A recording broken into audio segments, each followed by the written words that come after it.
ಕಾವು ಹೇಮನಾಥ ಶೆಟ್ರು ಏನ್ ಮಾಡ್ತಿದ್ದಾರೆ ಈಗ? ಎಲ್ಲರಾಗೆ ಅಲ್ಲ, ನಾನು ಇಲ್ಲದಿದ್ರೂ ಯಾವಾಗಲೂ ಚುನಾವಣೆಗೆ ಸಿದ್ಧತೆಯಲ್ಲೇ ಇರುವವನು. ಬಂಡಾಯ ನಾಯಕನಾಗಿ ತಾವು ಗುರುತಿಸಿಕೊಂಡಿರುವಂತದ್ದನ್ನ ನೋಡಬಹುದು. ನಮ್ಮನ್ನು ಬಂಡಾಯವಾಗಿ ರೂಪಿಸುವ ಪ್ರಯತ್ನಗಳು ನಮ್ಮವರಿಂದಲೇ ಆಗಿರಬಹುದು. ವಿನಾಯಕ್ ಕುಮಾರ್ ಸೊರಕೆ ಅವರಿಗೆ ಸೆಟ್ಟು ಹೊಡೆದು ಅಶೋಕ್ ಪುತ್ತಿಲ ಇವರನ್ನ ನೀವು ಗೆಲ್ಲಿಸ್ತೀರಿ. ಕಾಲೇಜ್ ರಾಜಕೀಯಕ್ಕೆ ಶಾಸಕರಾದ ಸೊರಕೆ ಅವರು ಯಾಕೆ ಕೈ ಹಾಕಬೇಕು, ಅದು ನಮಗೆ ಬಿಡ್ಬೇಕಲ್ವಾ ಅಂತ ವಾದ ನಂದು. ನಂತರದ ದಿನಗಳಲ್ಲಿ ಎಲ್ಲ ರೀತಿಯಲ್ಲಿ ನನ್ನನ್ನು ತುಳಿಯುವ ಪ್ರಯತ್ನಗಳನ್ನು ಮಾಡಿದಾಗ ನನಗೆ ಅನಿವಾರ್ಯವಾಗಿ ಈ ಪಕ್ಷದಿಂದ ಹೊರಗೆ ಹೋಗುವಂತ ಸಂದರ್ಭ ಬಂತು.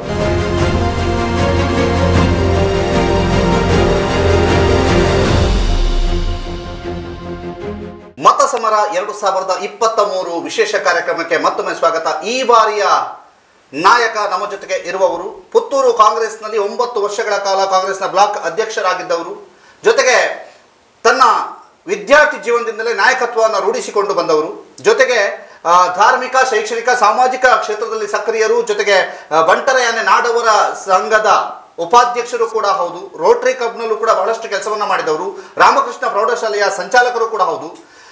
1990ರ ದಶಕದಿಂದ ಇಲ್ಲಿಯ ತನಕವೂ ಕೂಡ ಇವರಿಗೆ ಟಿಕೆಟ್ ಅಂತೆ ಅನ್ನುವಂತಹ ಸುದ್ದಿಯನ್ನ ಮಾಡಿ ಮಾಡಿ ಮಾಡಿ ಕಡೆಯ ಕ್ಷಣದಲ್ಲಿ ಟಿಕೆಟ್ ಅನ್ನು ತಪ್ಪಿಸಿಕೊಂಡವರು, ಒಂದು ಬಾರಿ ಎಲೆಕ್ಷನ್ಗೆ ನಿಂತವರು, ಕಾಂಗ್ರೆಸ್ನಿಂದ ಪ್ರತಿ ಬಾರಿಯೂ ಕೂಡ ಆಕಾಂಕ್ಷಿಯ ಲಿಸ್ಟ್ನಲ್ಲಿ ಬಹಳ ಮೇಲ್ಪಂಕ್ತಿಯಲ್ಲಿ ಇರುವವರು, ಆದರೆ ಕಡೆ ಕ್ಷಣದಲ್ಲಿ ಅವರಿಗೆ ಟಿಕೆಟ್ ತಪ್ತಾ ಇರುವವರು, ಮತ್ತು ಕೆಲವು ಕಡೆ ಇವರು ಬಹಳ ಜೋರಾಗಿ ಮಾತನಾಡಿ ಸುದ್ದಿ ಆದವರು, ತನ್ನ ಪಕ್ಷದವರ ಬಗ್ಗೆಯೂ ಕೂಡ ಮಾತನಾಡಿ ಸುದ್ದಿ ಆದವರು, ತನ್ನ ಪಕ್ಷದ ನಾಯಕರ ಜೊತೆಗೆಯೂ ಕೂಡ ಗುದ್ದಾಡಿ ನ್ಯಾಯಕ್ಕಾಗಿ ಹೋರಾಡಿದ್ದೇನೆ ಅನ್ನುವಂಥದ್ದನ್ನು ಬಹಳ ದಿಲ್ದಾರ್ನಿಂದ ಹೇಳುವವರು. ಇವತ್ತಿನ ನಮ್ಮ ಈ ಒಂದು ಕಾರ್ಯಕ್ರಮದ ಅತಿಥಿ ಕಾವು ಹೇಮನಾಥ್ ಶೆಟ್ಟಿ, ಪ್ರೀತಿಯಿಂದ ಕಾರ್ಯಕ್ರಮಕ್ಕೆ ಸ್ವಾಗತಿಸ್ತಾ ಇದ್ದಾರೆ. ಕಾರ್ಯಕ್ರಮಕ್ಕೆ ಸ್ವಾಗತ. ನಮಸ್ತೆ. ಬಹುಶಃ ಎಲ್ಲರೂ ಕೂಡ ಚುನಾವಣೆಯ ಸಿದ್ಧತೆಯಲ್ಲಿದ್ದಾರೆ.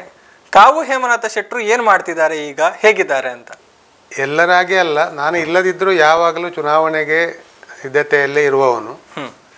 ಅದರಲ್ಲೂ ಕೇವಲ ರಾಜಕಾರಣಕ್ಕಾಗಿ ಸಮಾಜ ಸೇವೆಯನ್ನು ಮಾಡದೆ ತನ್ನ ಜೀವನದುದ್ದಕ್ಕೂ ಸಮಾಜ ಸೇವೆಯಲ್ಲಿ ತೊಡಗಿಕೊಂಡು, ಕೇವಲ ರಾಜಕೀಯ ಪಕ್ಷದೊಂದು ಮಾತ್ರ ನನ್ನ ಕೆಲಸ ಅಲ್ಲ, ಸಾರ್ವಜನಿಕ ಜೀವನದಲ್ಲಿ ಅನೇಕ ಶೈಕ್ಷಣಿಕ, ಧಾರ್ಮಿಕ ಮತ್ತು ಮತ್ತಿತರ ಸಾಮಾಜಿಕ ಕೆಲಸ ಕಾರ್ಯಗಳಲ್ಲಿ ಸಕ್ರಿಯವಾಗಿ ನಿರಂತರವಾಗಿ ತೊಡಗಿಕೊಂಡಿರುವ ಕಾರಣ ನನಗೆ ಚುನಾವಣೆಗಾಗಿಯೇ ತಯಾರಾಗಬೇಕು ಅಂತ ಹೇಳುವ ವಿಚಾರಗಳು ನನ್ನ ಮನಸ್ಸಲ್ಲಿ ಬರುವುದಿಲ್ಲ.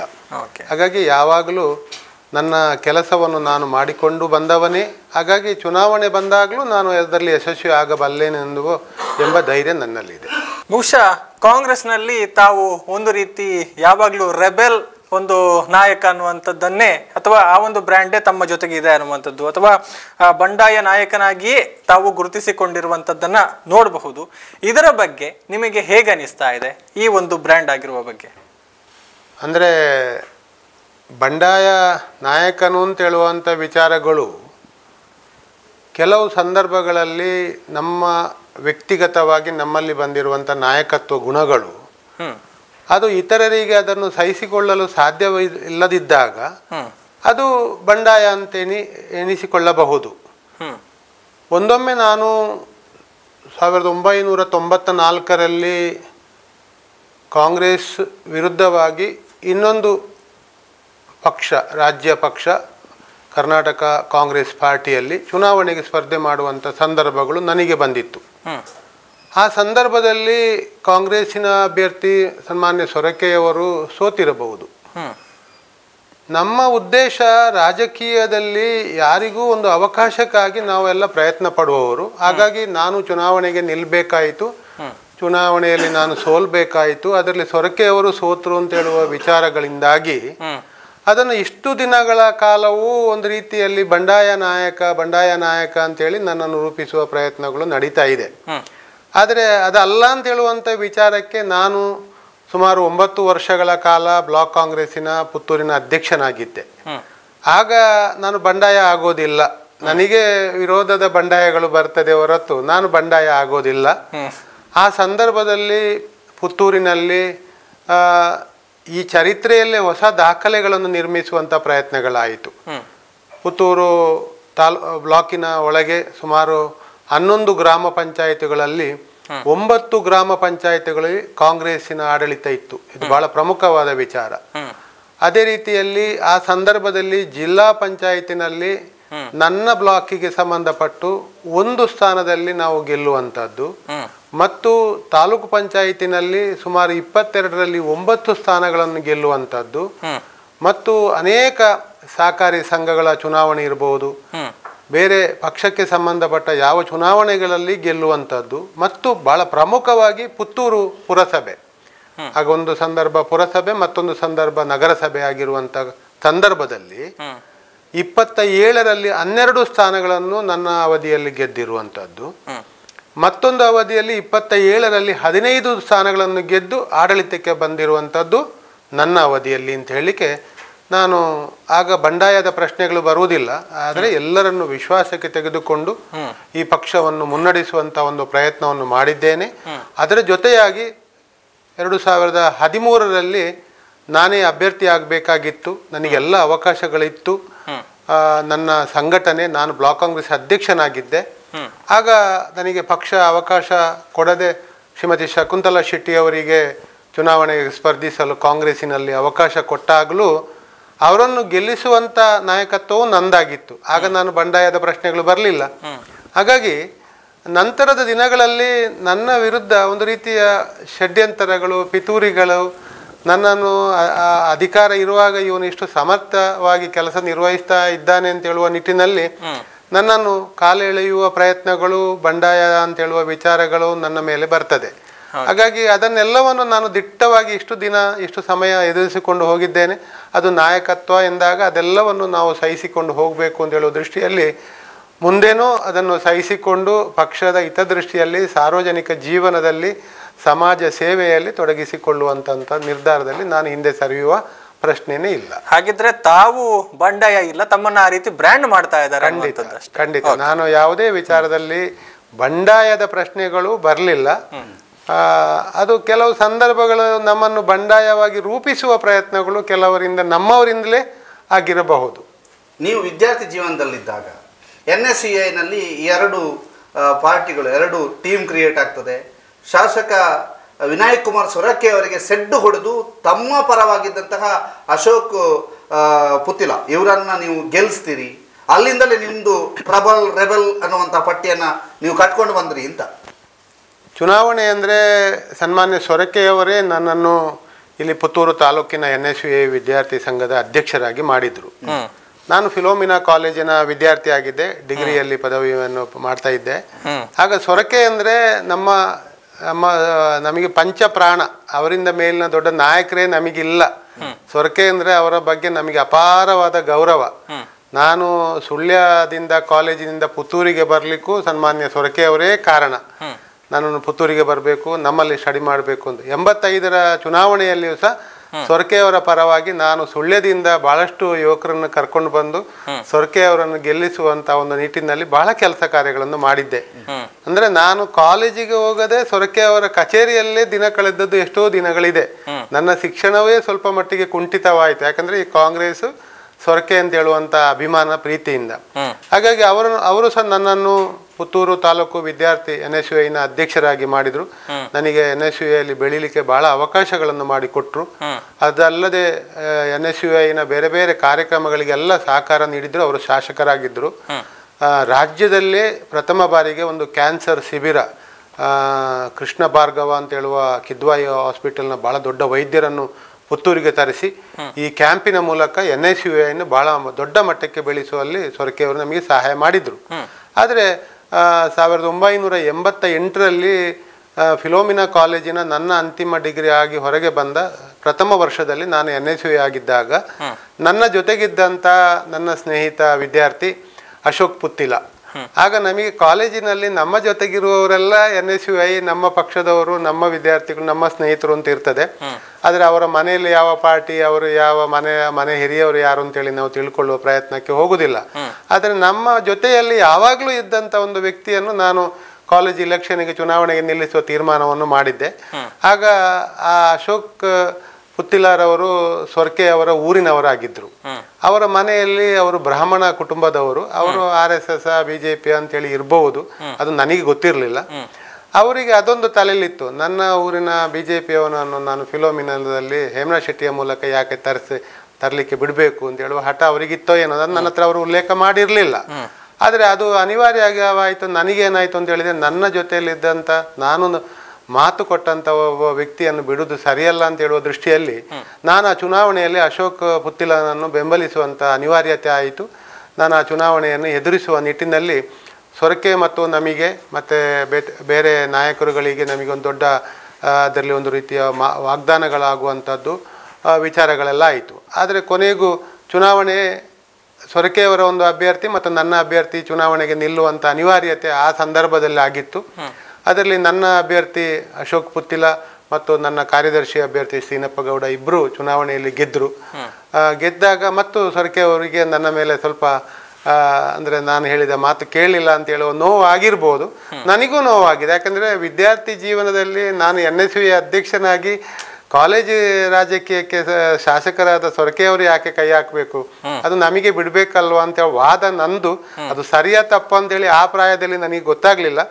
ಅಂದರೆ ಅದು ನನ್ನ ವಾದ ನಂದೇ. ಅಂದರೆ ನಾನು ವಿದ್ಯಾರ್ಥಿ ನಾಯಕ ಅಂತ ಹೇಳುವಾಗ ನಮ್ಮ ವಿದ್ಯಾರ್ಥಿಗಳಿಗೆ ಏನಾಗಬೇಕು ಅದನ್ನು ನಾನು ಮಾಡಬೇಕಲ್ವ, ಅದು ಯಾಕೆ ಸೊರಕೆಯವರು ಕೈ ಹಾಕ್ತಾರೆ ಅಂತೇಳಿ ನನ್ನ ಪ್ರಶ್ನೆ ಮೂಡಿತ್ತು ಆ ದಿನದಲ್ಲಿ. ಅದು ಇವತ್ತೆಲ್ಲ ಇಲ್ಲ. ಹಾಗಾಗಿ ಆ ಚುನಾವಣೆಯಿಂದಾಗಿ ಸ್ವಲ್ಪ ಸೊರಕೆಯವರಿಗೆ ನನ್ನ ಮೇಲೆ ನೋವಾಗಿದ್ದು, ನಂತರ ದಿನಗಳಲ್ಲಿ ನಮ್ಮೊಳಗಿನ ವೈಮನಸ್ಸು ಸ್ವಲ್ಪ ಬೆಳೀತಾ ಬಂತು. ಬಂದು ಪುನಃ ನಮ್ಮೊಳಗೆ ನಾನು ಮತ್ತೆ ಹರಿಹರಕ ಗ್ರಾಮ ಪಂಚಾಯತಿನಲ್ಲಿ ಸದಸ್ಯನಾಗಿ ಅಲ್ಲಿಯ ಪಂಚಾಯತಿ ನಮ್ಮ ಆಡಳಿತದಲ್ಲಿದ್ದಾಗ ಸೊರಕೆಯವರು ನಮ್ಮೊಳಗಿನ ಸಂಬಂಧ, ನಮ್ಮ ತಂದೆಯವರು ದಿವಂಗತ ಅಂತಪ್ ಶೆಟ್ಟಿ ಅವರು ದೊಡ್ಡ ಕಾಂಗ್ರೆಸ್ಸಿನ ನಾಯಕರಾಗಿದ್ದರು, ಮಂಡಲ ಪ್ರಧಾನರಾಗಿದ್ದರು. ಅವರು ಸಹ ಇದನ್ನೆಲ್ಲ ಸರಿಪಡಿಸುವ ಪ್ರಯತ್ನವನ್ನು ತುಂಬ ಬಾರಿ ಮಾಡಿದ್ರೂ ಸಹ ನಾನು ಒಂದು ಸಣ್ಣ ಎಳೆಯ ಪ್ರಾಯದವನು. ನನಗೂ ಒಂದು ರೀತಿಯಲ್ಲಿ ಹಠ ಇರ್ಬೋದು, ಅದು ನಾಯಕತ್ವ ಅಂತ ಹೇಳುವಾಗ ಹಠದ ಮೂಲಕ ನಮ್ಮೊಳಗಿನ ಸಂಬಂಧಗಳು ಸ್ವಲ್ಪ ಅದು ಒಳ್ಳೆ ರೀತಿಯಲ್ಲಿ ಬೆಳೀಲಿಕ್ಕೆ ಸಾಧ್ಯ ಆಗಲಿಲ್ಲ. ನಂತರದ ದಿನಗಳಲ್ಲಿ ಅವರು ನನ್ನನ್ನು ತುಂಬ ಎಲ್ಲ ರೀತಿಯಲ್ಲಿ ನನ್ನನ್ನು ತುಳಿಯುವ ಪ್ರಯತ್ನಗಳನ್ನು ಮಾಡಿದಾಗ ನನಗೆ ಅನಿವಾರ್ಯವಾಗಿ ಈ ಪಕ್ಷದಿಂದ ಹೊರಗೆ ಹೋಗುವಂಥ ಸಂದರ್ಭ ಬಂತು.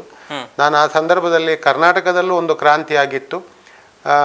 ಕಾಂಗ್ರೆಸ್ಸಿನ ವಿರುದ್ಧವಾಗಿ ಸನ್ಮಾನ್ಯ ಬಂಗಾರಪ್ಪನವರು ಚುನಾವಣೆಗೆ ಮುಖ್ಯಮಂತ್ರಿಗಳ ವೀರಪ್ಪ ಮೊಯ್ಲಿಯವರಿಗೆ ಕೊಟ್ಟರು ಅಂತೇಳಿ ಅವರು ಪಕ್ಷದಿಂದ ಹೊರಗೆ ಬಂದು ಅವರು ಕರ್ನಾಟಕ ಕಾಂಗ್ರೆಸ್ ಅಂತೇಳಿ ಕಟ್ಟಿ ರಾಜ್ಯದಾದ್ಯಂತ ಸಂಘಟನೆ ಮಾಡಿದರು. ಆಗ ಪುತ್ತೂರಿನಲ್ಲಿಯೂ ಸಹ ಇದೊಂದು ಅವಕಾಶಗಳಾಯಿತು. ಆ್ಯಕ್ಚುಲಿ ಸೊರಕೆಯವರು ಬಂಗಾರಪ್ಪರ ಜೊತೆಯಲ್ಲಿ ಇದ್ದರೂ ಸಹ ಕೊನೆಗೆ ನಾನು ಬಂಗಾರಪ್ಪರ ಜೊತೆಗೆ ಸೇರುವಂಥ ಸಂದರ್ಭ ಆಗ ಬಂತು. ಹಾಗಾಗಿ ನಾನು 94ರ ಚುನಾವಣೆಯಲ್ಲಿಯೂ ಸಹ ಸೊರಕೆಯವರ ವಿರುದ್ಧ ಸ್ಪರ್ಧಿಸುವಂಥ, ಸೊರಕೆಯವರ ವಿರುದ್ಧ ಅಲ್ಲ, ನಾನು ಕರ್ನಾಟಕ ಕಾಂಗ್ರೆಸ್ಸಿನಿಂದ ಸ್ಪರ್ಧೆ ಮಾಡುವಂಥ ಅವಕಾಶ ನನ್ನ ಪಾಲಿಗೆ ಆಯಿತು. ನಾನು ಅದರಲ್ಲಿ ಬ್ಲಾಕ್ ಅಧ್ಯಕ್ಷ ಆಗಿದ್ದೆ KCPಯಲ್ಲಿ. ಅದರ ನಂತರ ಚುನಾವಣೆಯಲ್ಲಿ ಮತ್ತು ನಮ್ಮ ವಿಚಾರಗಳು ಏನಾಯಿತು ಅಂತ ಹೇಳಿದರೆ, ನಾನು ಚುನಾವಣೆ ನಿಂತು ನಾನು ನನ್ನ ನಾಯಕತ್ವವನ್ನು ಬೆಳೆಸಬೇಕಿತ್ತು, ನಮ್ಮ ಪಕ್ಷವನ್ನು ಬೆಳೆಸಬೇಕಿತ್ತು. ನಾನು ಲಕ್ಷಾಂತರ ರೂಪಾಯಿ ಖರ್ಚು ಮಾಡಿ KCPಯನ್ನು ಪುತ್ತೂರಲ್ಲಿ ಬೆಳೆಸಿದ್ದೆ. ಅದರಲ್ಲಿ ಬೇರೆ ಬೇರೆ ನಾಯಕರನ್ನೆಲ್ಲ ಪುತ್ತೂರಿಗೆ ತರಿಸಿದ್ದೆ ನಾನು. ಅಬ್ದುಲ್ ನಾಸಿರ್ ಮದನಿ ಇರ್ಬೋದು, ಬಂಗಾರಪ್ಪ ಸಹಿತ ದೊಡ್ಡ ದೊಡ್ಡ ನಾಯಕರು ಪುತ್ತೂರಿಗೆ ಬಂದಿದ್ದರು ನನ್ನ ಪರವಾಗಿ. ಅದು ಚುನಾವಣೆಯಲ್ಲಿ ಸೊರಕೆಯವರು ಯಾವಾಗ ಸೋತ್ರೋ ನಂತರ ಅವರಿಗೆ ನನ್ನ ಮೇಲೆ ತುಂಬ ಬೇಜಾರಾಯಿತು. ಅಂದರೆ ನಮ್ಮ ಜೊತೆಗಿದ್ದವನೇ ನನ್ನವನೇ ನನಗೆ ಒಂದು ರೀತಿಯ ವಿರುದ್ಧವಾಗುವಂಥದ್ದು. ಅದು ತಪ್ಪು ನಂದು ಮಾತ್ರ ಅಲ್ಲ, ಅವ್ರದ್ದು ಸಹ ಇದೆ ಅಂತೇಳಿ ನನ್ನ ವಾದ ಇವತ್ತೂ. ಯಾಕಂತ ಹೇಳಿದರೆ ಅವರು ನನ್ನನ್ನು ಬೆಳೆಸಬೇಕಿತ್ತು, ನನ್ನನ್ನು ತುಳಿಬಾರ್ದಿತ್ತು. ಈ ತುಳಿದ ವಿಚಾರದಿಂದಾಗಿ ನಮ್ಮೊಳಗೆ ಗೊಂದಲಗಳಾಗಿ ಅದು ಮುಗಿಯಿತು. ಅದರ ನಂತರ ಏನಾಯಿತು ಅಂತ ಹೇಳಿದರೆ, ಬೇರೆ ಕಾಂಗ್ರೆಸ್ಸಿನ ಹಿರಿಯರು ಸೇರಿಕೊಂಡು 1999ರಲ್ಲಿ ಸೊರಕೆಯವರು ನಮಗೆ, ಅಂದರೆ ಸೊರಕೆ ಅಂದರೆ ಇವತ್ತು ನನಗೆ ಪಂಚಪ್ರಾಣ. ಅಂದರೆ ಅವರ ಮೇಲೆ ಅಷ್ಟು ನನಗೆ ಅಭಿಮಾನ. ನಾನು ಮುಖಶ್ರುತಿಗೆ ಹೇಳುವಂಥದ್ದಲ್ಲ. ಅಂದರೆ ಅವರು ನನಗೆ ನಾಯಕತ್ವವನ್ನು ನನಗೆ ಪ್ರಥಮವಾಗಿ ಕೊಟ್ಟವರು, ನನಗಾಗಿ ನನ್ನ ಮೇಲೆ ತುಂಬ ಪ್ರೀತಿ ಇಟ್ಟವರು. ನಾನು ಸುಳ್ಯ ಕಾಲೇಜಿನಲ್ಲಿ ಹೋಗುವಾಗ ಆಗ ಅವರ ರಾಜ್ಯ NSU ಅಧ್ಯಕ್ಷರಾಗಿ ಪುತ್ತೂರಿಗೆ ನೀನು ಬರಬೇಕು, ಫಿಲೋಮಿನಕ್ಕೆ ಬರಬೇಕು, ನಿನಗೆ ಸೀಟ್ ನಾನು ಮಾಡಿಕೊಡ್ತೇನೆ ಅಂತ ಹೇಳಿ ನನ್ನನ್ನು ಕರೆದವರು. ನಮ್ಮ ಸಂಬಂಧ ಅಷ್ಟು ಒಳ್ಳೆದಿತ್ತು. ಆದರೆ ಈ ದಿನ ಆ ಸಂದರ್ಭಗಳು, ನಮ್ಮ ಈ ಬಿಸಿ ರಕ್ತದ ವಿಚಾರಗಳಿರ್ಬೋದು, ಅವ್ರದ್ದು ಇರ್ಬೋದು, ನಂದು ಇರ್ಬೋದು. ಹಾಗಾಗಿ ನಮ್ಮೊಳಗೆ ಈ ವಿಚಾರಗಳು ಗೊಂದಲಗಳಾಗಿ ಪುನಃ ಅವರು 99 ಅವರು ಸೋತ ನಂತರ ನಾನು ತುಂಬ ಕಣ್ಣೀರಿಟ್ಟಿದ್ದೆ. ಅಂದರೆ ಸೊರಕೆಯವರಂಥವ್ರು ಸೋತ್ರಲ್ವ ಅಂತೇಳಿ. ಆದರೆ ನಾನು ನಿಂತದ್ದು ಅವರನ್ನು ಸೋಲಿಸುವ ಉದ್ದೇಶ ಅಲ್ಲ. ನಮ್ಮ ಹಠ, ನಂದು ಒಂದು ಪಕ್ಷ ಅಂತ ಹೇಳುವಾಗ ನಾನು ನಿಲ್ಲಬೇಕಾಯಿತು. ಅದರಲ್ಲಿ ಅವರು ಸೋತರು ಅಂತ ಹೇಳುವ ವಿಚಾರದಲ್ಲಿ ನಾನು ಒಂದು 3-4 ವರ್ಷ ನಾನು ಗೊಂದಲದಲ್ಲಿದ್ದೆ. ಯಾಕಂದರೆ ಸೊರಕೆಯವರಂಥ ನಾಯಕರು ನಾನು ಚುನಾವಣೆ ನಿಂತು ಸೋತ್ರಲ್ವ ಅಂತೇಳಿ ವಿಚಾರ ನನ್ನನ್ನು ಯಾವಾಗಲೂ ಒಂದು ರೀತಿಯ ಬೇಜಾರಕ್ಕೆ ಎಡೆ ಮಾಡಿ ಕೊಡ್ತಾ ಇತ್ತು. ಅದರ ನಂತರ ಏನಾಯಿತು ಅಂತ ಹೇಳಿದ್ರೆ ಈ ವಿಚಾರವನ್ನು ಮುಂದಿಟ್ಟು ಕೆಲವು ನಮ್ಮ ನಾಯಕರು ಸಂಪ್ಯ ಉಸ್ಮಾನ್ ಅಂತ ಹೇಳುವಂಥವರು ಸೊರಕೆ ಅವರ ಭಾಳ ಆತ್ಮೀಯರು, ಅವರು ನನ್ನನ್ನು ಪುನಃ ಸೊರಕೆ ಅವರ ಹತ್ರ ರಾಜಿ ಮಾಡಿಸುವಂಥದ್ದು. ಆಗ ಸೊರಕೆ ಅವರ ಹತ್ರ ನಾನು ಹೇಳಿದೆ, ನಿಮ್ಮಿಂದ ನಾನು ಏನು ಅಪೇಕ್ಷೆ ಪಡೋದಿಲ್ಲ, ನಮ್ಮನ್ನು ನಂಬಬೇಕು, ನೀವು ನಮ್ಮ ಜೊತೆಗೆ ನಮ್ಮನ್ನು ಬೆಳೆಸಬೇಕು, ನೀವು ನಮ್ಮ ಜೊತೆಗಿರುವುದರಿಂದ ನಾನು ನಿಮ್ಮ ಜೊತೆ ಯಾವಾಗಲೂ ಇದ್ದೇನೆ ಅಂತೇಳಿ. ಅದನ್ನೆಲ್ಲ ಬಿಟ್ಟು ಬಿಡಿ, ನಾವು ಒಟ್ಟಿಗಿರುವ, ನಮ್ಮ ಜೊತೆಗೆ ನೀವು ಇರಬೇಕು, ಇನ್ನು ಮುಂದೆ ಅಂಥ ಸಮಸ್ಯೆ ಬರುವುದಿಲ್ಲ, ನಾನು ಮುಂದೆ ಪುತ್ತೂರಲ್ಲಿ ಚುನಾವಣೆ ನಿಲ್ತೇನೆ, ಆಗ ನಾನು ನೀವು ನಿಂತರೆ ನೀವು ಗೆಲ್ತೀರಾ, ನಿಮ್ಮನ್ನು ಗೆಲ್ಲಿಸುವ ನಾಯಕತ್ವ ನಾನು ವಹಿಸಿಕೊಳ್ತೇನೆ ಅಂತೇಳಿ ಹೇಳಿ ನಿಮ್ಮ ಜೊತೆಗೆ ಕಾಂಗ್ರೆಸ್ಸಿಗೆ ಬರ್ತೇನೆ ಅಂತೇಳಿ 4-5 ವರ್ಷದ ನಂತರ ನಾನು ಪುನಃ ಈಗೇನು 99ರಲ್ಲಿ ಕಾಂಗ್ರೆಸ್ಸಿಗೆ ಬಂದೆ ಏನಾಯಿತು, 1-2 ದಿವಸ ಸೊರಕೆ ಅವರಿಗೆ ಸೀಟ್ ಅಂತಿತ್ತು, ನಾನು ಭಾಳ ಖುಷಿಯಲ್ಲಿದ್ದೆ, ಸೊರಕೆ ಅವರ ಪರವಾಗಿ ಕೆಲಸ ಮಾಡಲಿಕ್ಕಿದೆ, ಎಲ್ಲ ವಿಚಾರಗಳನ್ನು ಮರೆತು ಒಟ್ಟಿಗೆ ಆಗುವಂಥ ಸಂದರ್ಭ ಬಂತು ಅಂತೇಳಿ. ಆದರೆ ಆ ಒಂದು ಸಂದರ್ಭದಲ್ಲಿ ರಾಜಕೀಯ ಸ್ವಲ್ಪ ಬದಲಾವಣೆಗೊಂಡು ಹೈಕಮಾಂಡ್ ಮಟ್ಟದಲ್ಲಿ ಸನ್ಮಾನ್ಯ ಸೊರಕೆ ಅವರಿಗೆ ಉಡುಪಿಯಲ್ಲಿ ಲೋಕಸಭಾ ಸ್ಥಾನಕ್ಕೆ ನಿಲ್ಲುವಂಥ ಕರೆ ಬಂದು ಅಲ್ಲಿಗೆ ಅವರು ಹೋಗಬೇಕಾಯಿತು. ಪುತ್ತೂರಲ್ಲಿ ಸುಧಾಕರ್ ಶೆಟ್ಟರಿಗೆ ಚುನಾವಣೆಗೆ ನಿಲ್ಲಲಿಕ್ಕೆ ಅವಕಾಶ ಮಾಡಿಕೊಟ್ರು. ಆಗ ನಾನು ಯಾರಾದರೂ ಸರಿ ಕಾಂಗ್ರೆಸ್ಸಿಗೆ ಸೇರಿ ಆಗಿದೆ, ಇನ್ನು ಸುಧಾಕರ್ ಶೆಟ್ಟರನ್ನು ಗೆಲ್ಲಿಸಬೇಕು ಅಂತೇಳಿ ತುಂಬ ನನ್ನ ಎಲ್ಲ ಶಕ್ತಿಯನ್ನು ಮೀರಿ ಅವರ ಜೊತೆಗೆ ಸೇರಿಕೊಂಡು ಕಾಂಗ್ರೆಸ್ ಪರವಾಗಿ ಕೆಲಸ ಮಾಡಲಿಕ್ಕೆ ಪ್ರಾರಂಭ ಮಾಡಿದೆ. ಆದರೆ ಅವರು ಆ ಚುನಾವಣೆಯಲ್ಲಿ ಗೆಲ್ಲಲಿಕ್ಕೆ ಸಾಧ್ಯ ಆಗಲಿಲ್ಲ, ಯಾಕಂದರೆ ಡಿ.ವಿ. ಸದಾನಂದ ಗೌಡರು ಭಾಳ ಪ್ರಭಾವಿತರಿದ್ದರು. 94ರಲ್ಲಿ ಗೆದ್ದರು, 99ರಲ್ಲಿ ಸಹ ಅವರೇ ಪುನಃ ಗೆದ್ದರು, ಸುಧಾಕರ್ ಶೆಟ್ಟರು ಅದರಲ್ಲಿ ಸೋತರು. ಅದರ ನಂತರ ದಿನಗಳಲ್ಲಿ ನಾನು ಸೊರಕೆ ಅವರ ವಿಚಾರಗಳು ಅಂದರೆ ಅವರು ಉಡುಪಿಗೆ ಹೋದರು, ನಮ್ಮ ಸಂಬಂಧಗಳು ಅವರು ದೂರ ಹೋದ ಹಾಗೆ ಸಂಬಂಧಗಳು ಕಡಿಮೆ ಆಯಿತು. ಆಗಾಗ ಅಂದರೆ ಅದರ ನಂತರ ನಮ್ಮೊಳಗೆ ಯಾವುದೇ ವಿಚಾರಗಳಲ್ಲಿ ಗೊಂದಲಗಳಿಲ್ಲ, ನಾವು ಒಟ್ಟಿಗಿದ್ದೇವೆ. ಆದರೆ ನನಗೆ ಈಗಲೂ ಅವರ ಬಗ್ಗೆ ಒಂದು ಕಾಳಜಿ ಇದೆ. ಅವರನ್ನು ನೋಡುವಾಗ ನಮ್ಮ ಮನಸ್ಸಿನಲ್ಲಿ ಒಂದು ರೀತಿಯ ನಮ್ಮ ಅತ್ಯಂತ ಆತ್ಮೀಯರು ಅಂತ ಹೇಳುವ ಭಾವನೆ ಯಾವಾಗಲೂ, ಅದು ಯಾವ ನಾಯಕರಿಗೂ ಸಹ ಇರುವುದಿಲ್ಲ, ಅದು ಖಂಡಿತವಾಗಿ ಸೊರಕೆ ಅವರ ಬಗ್ಗೆ ನನಗೆ ಆ ಅಭಿಪ್ರಾಯ ಇದೆ. ಇದು ನಮ್ಮ ಸಂಬಂಧದ ವಿಚಾರಗಳು. ಅದರ ನಂತರ ದಿನಗಳಲ್ಲಿ ಅವರು ಉಡುಪಿಯ ಈ ಪುತ್ತೂರು ಭಾಗಕ್ಕೆ ಬರಲಿಲ್ಲ. ನಾನು ಕಳೆದ ಇಂದಿನ ಚುನಾವಣೆಯಲ್ಲಿ ಒಮ್ಮೆ ಹೇಳಿದ್ದೆ, ನೀವೇ ಬನ್ನಿ ಪುತ್ತೂರಿಗೆ, ಯಾವ ಗೊಂದಲ ಬೇಡ, ನೀವೇ ಬನ್ನಿ, ನೀವು ನಿಲ್ಲಿ, ನಾವು ನಿಮ್ಮ ಪರವಾಗಿ ಕೆಲಸ ಮಾಡ್ತೇನೆ ಅಂತ ಹೇಳುವ ಮಾತನ್ನು ಸಹ ಹೇಳಿದ್ದೆ. ಇಲ್ಲ ನಾನು ಬರೋದಿಲ್ಲ, ನಾನೀಗ ಉಡುಪಿಯಲ್ಲಿ ಸೆಟ್ಲಾಗಿದ್ದೇನೆ, ಅವರು ಪಾರ್ಲಿಮೆಂಟಿಗೆ ನಿಂತರು, ಈಗ ಕಾಪು ಕ್ಷೇತ್ರದಲ್ಲಿದ್ದಾರೆ, ಅವರು ಎಲ್ಲೇ ಆದರೂ ಅವರಿಗೆ ಒಳ್ಳೆಯದಾಗಲಿ ಅಂತೇಳಿ ನಾವು ಹಾರೈಸ್ತೇನೆ ಅಷ್ಟೇ. ಇದು ನಮ್ಮೊಳಗಿನ ಒಂದು ಸಂಬಂಧಗಳು. ಅದು ಮುಂದೆ ಯಾವುದೇ ರೀತಿಯಲ್ಲಿ ಈಗಲೂ ಕೆಲವರು ಹೇಳ್ತಾರೆ ಸೊರಕೆ ಅವರು ನಿಮ್ಮ ಮೇಲೆ ಬೇಜಾರಿದೆ ಅಂತೇಳಿ. ನಾನು ಹೇಳಿದೆ, ಯಾವುದೇ ದ್ವೇಷ ಇದ್ದರೆ ಒಂದು 12 ವರ್ಷ, ಯಾವುದೇ ಕೋಪಗಳಿದ್ದರೆ, ಆದರೆ ಇದು 28 ವರ್ಷ ಆಯಿತು ನಾವು ಚುನಾವಣೆಗೆ ನಿಂತು. ನಮ್ಮ ವರ್ಷಗಳ ನಮ್ಮ ಮನಸ್ಸಿನಲ್ಲಿರೋ ವಿಚಾರಗಳಿರ್ಬೋದು, ಆದರೆ ಅದನ್ನು ಅವರೆಲ್ಲ ಬಿಟ್ಟಿದ್ದಾರೆ. ಯಾರೋ ಹೇಳ್ತಾರೆ ಅಂತೇಳಿ ನಾನು ನಂಬೋದಿಲ್ಲ, ಅಥವಾ ನನಗೆ ಅವರ ಮೇಲೆ ಯಾವುದೇ ರೀತಿಯ ಅಂಥ ವೈಮನಸ್ಸು ಅಥವಾ ಬೇಜಾರುಗಳು ಇಲ್ಲ. ನಾನು ಅದನ್ನೆಲ್ಲ ಬಿಟ್ಟು ಅವರ ಪರವಾಗಿ ಕೆಲಸ ಮಾಡಲಿಕ್ಕೆ ಬಂದ ಮೇಲೆ ಅವರ ಅಂದರೆ ಅವರಲ್ಲಿ ಒಂದು ವಿಶೇಷವಾದ ಪ್ರೀತಿ ಇದೆ, ಆ ಆಕರ್ಷಣೆ ಇದೆ. ಅದು ಎಲ್ರಿಗೂ, ಕಾರ್ಯಕರ್ತರಿಗೂ ಅವರ ಮೇಲೆ ಒಂದು ಆಕರ್ಷಣೆ ಇದೆ. ಅದನ್ನು ಅವರು ಬೆಳೆಸ್ಕೊಂಡು ಹೋಗಲಿ, ಅವರಿಗೆ ಎಲ್ಲಿ ಹೋದರೂ ಒಳ್ಳೆಯದಾಗಲಿ ಅಂತೇಳಿ ನಾವು ಹಾರೈಸ್ತಾ ಇದ್ದೇವೆ. ಆವತ್ತಿನ ಒಂದು ನಿರ್ಧಾರ 21 ವರ್ಷ ಕಾಂಗ್ರೆಸ್ ಅನ್ನ ಇಲ್ಲಿ ಪುತ್ತೂರಿಂದ ಅಧಿಕಾರದಿಂದ ದೂರ ಇಡ್ತು. ಶಕುಂತಲಾ ಶೆಟ್ಟಿ ಅವರನ್ನು ಗೆಲ್ಲಿಸುವಂಥ ಒಂದು ಪ್ರಯತ್ನದಲ್ಲಿ ಆ ಅಪವಾದದಿಂದ ನಾನು ಮುಕ್ತನಾಗಿದ್ದೇನೆ ಅಂತೇಳಿ ನಾನು ಈಗ ಭಾವಿಸ್ತಾ ಇದ್ದೇನೆ. 2018ಕ್ಕೂ ತಾವು ಆಕಾಂಕ್ಷಿ, ಹೌದು, ಆವಾಗಲೂ ಸಿಗ್ಲಿಲ್ಲ, ಈಗ ಮತ್ತೆ ಆಕಾಂಕ್ಷಿ. ಶಕುಂತಲಾ ಶೆಟ್ಟಿ ಅವರು ಒಂದು ಮಾತು ಕೊಟ್ಟಿದ್ರು, ಒಂದು ಬಾರಿ ನನಗೆ ಅವಕಾಶ, ನೆಕ್ಸ್ಟ್ ನಾನು ಕೇಳುವುದಿಲ್ಲ ಅಂತ ಹೇಳುವ ಮಾತನ್ನು ಅವರು ಹೇಳಿದರು. ಪ್ರತಿ ಸಲ ಟಿಕೆಟ್ ಮಿಸ್ ಆಗ್ತಾ ಇತ್ತು. ಇದು ಮೊನಗೈಗೆ ತುಪ್ಪ ಸುರಿಯುವ ಪ್ರಯತ್ನ. ಈ ಚುನಾವಣೆಯಲ್ಲಿ ನನಗೆ ಖಂಡಿತ ಅವಕಾಶಗಳು ಆಗ್ತದೆ. ಅವರೆಲ್ಲ ನಾವೇ ಅಭ್ಯರ್ಥಿ ಅಂತ ಹೇಳ್ತಿದ್ದಾರೆ. ಅವರೆಲ್ಲರಿಗೂ ಶಕುಂತಲಾ ಶೆಟ್ಟಿ ಅವರಿಗೆ ಈ ಬಾರಿ ಸಿಗ್ಲಿಕ್ಕಿಲ್ಲ, ಹಾಗಾಗಿ ನಾವೇ ಯಾಕೆ ಒಂದು ಪ್ರಯತ್ನ ಪಡಬಾರ್ದು ಅಂತೇಳಿ ಅವರೆಲ್ಲ ಅರ್ಜಿ ಸಲ್ಲಿಸಿರ್ಬೋದು. 11 ಜನ ನನ್ನ ಹತ್ರ ಕೇಳಿ ಹಾಕಿದ್ದಾರೆ. ಅವರು ಹೇಳಿ ಕೊಡುವಂಥದ್ದಲ್ಲ, ಕೆಪಿಸಿಸಿ ಅಧ್ಯಕ್ಷರಲ್ಲಿ ಕೇಳಿ ಹಾಕುದು ಉಂಟು. ಯಾಕಂದ್ರೆ ಅವರು ಸೀಟು ಕೊಡುವವರು. ಕಳೆದ ಚುನಾವಣೆಯ ಸಂದರ್ಭದಲ್ಲಿ ತಮಗೆ ಒಂದು ಅವಕಾಶ ಅನ್ನುವಂಥ ಮಾತನ್ನ ಹೇಳಿದ್ರು ಅನ್ನುವಂಥ ಮಾತನ್ನ ತಾವೇ ಹೇಳಿದ್ರಿ. ಅವರಿಗೊಂದು ನನ್ನಲ್ಲಿ ಒಂದು ಭಯ ಇತ್ತು, ಇವನಿಗೆ ಅವಕಾಶ ಸಿಗ್ಲಿಲ್ಲ ಅಂತೇಳಿ ಇವನೇನೋ ಒಂದು ತೊಂದರೆ ಮಾಡ್ತಾನ. ಅವರಾಗೆ ಹೇಳಿದ್ರು, ನನಗೆ ಒಂದು ಬಾರಿ ಅವಕಾಶ ಮಾಡಿಕೊಡ್ತು. ಈಗ ನಿಮಗೆ ಇಲ್ಲಿ ಪ್ರಬಲ ಪೈಪೋಟಿ ಅಂತಂದ್ರೆ ಯಾರು? ನಾವು ಸಾಯುವ ತನಕ ನಾನೇ, ಇನ್ನು ಯಾರು ಬರೋದಿಲ್ಲ ಅಂತ ಹೇಳಿ ನಾವು ಹೇಳ್ತಾ ಹೋದ್ರೆ ಅದು ಜನ ಒಪ್ಪುವುದಿಲ್ಲ ಅಂತ ಹೇಳುವಂಥದ್ದು ಅರ್ಥ ಮಾಡಿಕೊಳ್ಳಿ.